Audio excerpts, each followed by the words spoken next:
Ladies and gentlemen, welcome to my third video of the day today. Today I'm interested in looking at a number of things. I've mentioned them.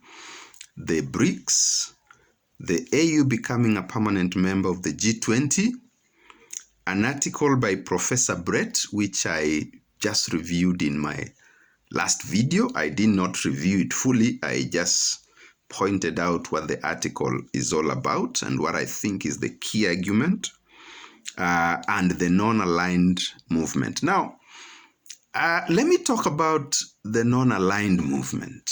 When I was researching for this video, I looked at a number of books in my library here, which can tell us a little bit about the non-aligned movement. But I also need to I also browsed there a bit just to see whether I can get a few quick points about the history of the non-aligned movement. And then we'll discuss and see how to bring these different balls that I've thrown out there together into a cohesive argument and something that can give you points of discussion. So it says here the non-aligned movement is a forum of 120 countries, I don't know how current this is, that are not formally aligned with or against any major power bloc. After the United Nations, it is the largest grouping of states worldwide. Now, this article discusses the non-aligned movement as if it still exists. I don't know what historians will say about that. The movement originated in the aftermath of the Korean War as an effort by some countries to counterbalance the rapid bipolarization of the world during the Cold War. As we said, the Cold War pitted the United States of America versus the USSR. So it says here, whereby two major powers formed blocs and embarked on a policy to pull the rest of the world into their orbits. Of course, the idea of spheres of influence, realist concepts here become very important. Issues of security and so on. So one of these was the pro-Soviet socialist bloc. This is now the Warsaw Pact. And the other, the pro-American bloc, which of course is NATO. And of course you know that the Warsaw Pact was wound up. And then after 1989, NATO started to spread east, which of course is a point of conversation when one looks at the war in Ukraine. That has been a major issue of contention. There are those who argue that there was a promise by the United States of America that NATO would not move east even for 1 inch. And that has been one of the key issues of contention when it comes to what on the Russian side is perceived to be security threats in terms of the expansion of NATO. But this has been an issue of debate for many years. When I was doing my master's at the Institute of Diplomacy, University of Nairobi, I remember writing a long article about NATO's expansion and what that meant to the world as things were unfolding then in around the year 2007 or 6 or thereabouts. Okay, so that is an issue that has a long history. Now, in 1961, drawing on the principles agreed at the Bandung Conference of 1955, the non-aligned movement was formally established in Belgrade, Yugoslavia, through an initiative of Yugoslav President Josip Broz Tito, Indian Prime Minister Jawaharlal Nehru, Egyptian President Gamal Abdel Nasser, Ghanaian President Kwame Nkrumah, and Indonesian President Sukarno. Extremely important because the 9 aligned people or states were perceived to be weaker states in terms of capabilities.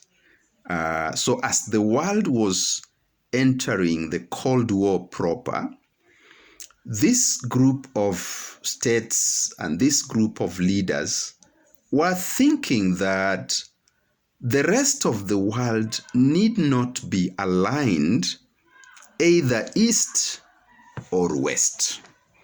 That is the gist of it, okay? And so, a number of activities and events and so on, took off from that premise. But of key importance here is the 2 African leaders who were very prominent then, both in their own countries, but also in the international arena, and who basically suffered the same fate.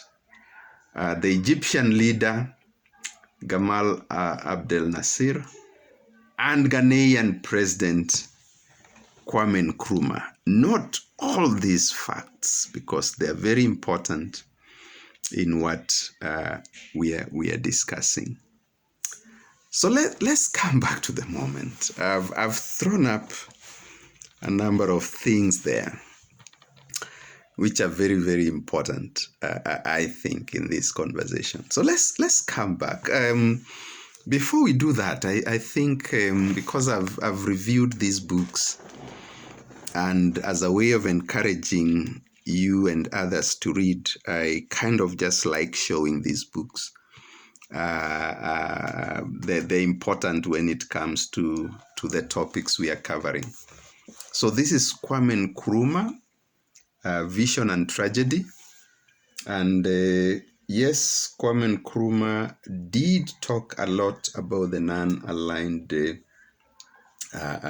movement, which really also contributed to some of the challenges that Nkrumah faced in his presidency of Ghana. And maybe if there is time, we'll be able to see what exactly Kwame Nkrumah said. But I also have this book by Tom Mboya, The Challenge of Nationhood. Tom Mboya, of course, was a Kenyan politician, and he was also prominent not just in Kenya and the region, but globally, and at a very young age at that. And so Tom Mboya also participated a lot in a lot of the multilateral meetings and summits and so on, and he was, a very brainy chap. So he must have made a lot of contribution to this. So in his book, Kwame Nkrumah, of course, was assassinated in the late 60s. He says, non-alignment means that we are not going to take sides permanently and automatically with either the Western Bloc or the Eastern Bloc.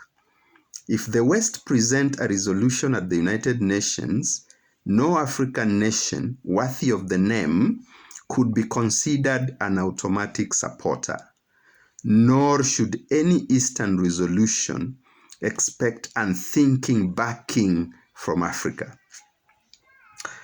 As we declared in the KANU Manifesto, upon which the Kenya government was elected to power, our policy is one of non-alignment, not of non-commitment. We fully commit ourselves to support what we believe to be right and just in international affairs.